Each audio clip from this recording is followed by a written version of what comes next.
অবশেষে ফেব্রুয়ারিতে নির্বাচনে না যাওয়ার ঘোষণা দিল জামাতে ইসলামী। আজ রাজধানীতে বিক্ষোভ এবং সমাবেশ শেষে এ ঘোষণা দেওয়া হয়। গত 5ই আগস্ট অন্তর্বর্তীকালীন সরকার ঘোষণা দেয় ফেব্রুয়ারির প্রথম সপ্তাহে হতে যাচ্ছে ত্রয়োদশ জাতীয় সংসদ নির্বাচন। কিন্তু জামায়াত ইসলামী এই নির্বাচনের বিপক্ষে চলে যান, কারণ তাদের দাবি প্রথমে সংস্কার এবং জুলাই সনদের আইনগত ভিত্তি। এছাড়া জামাতের নেতাকর্মীদের আরও দাবি ছিল উচ্চকক্ষে এবং নিম্নকক্ষে পিআর পদ্ধতির মাধ্যমে ফলাফল নিশ্চিত করা।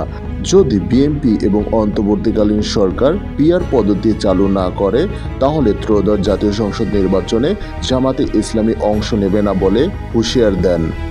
প্রয়োজনে আবারও রাজপথে থেকে জীবন দিতে প্রস্তুত জামাত শিবিরের নেতাকর্মীরা। এদিকে জামাতে ইসলামী ফেব্রুয়ারিতে নির্বাচনে অংশ নেওয়ায় আবারও জাতীয় নির্বাচনে সংকট শুরু হতে যাচ্ছে।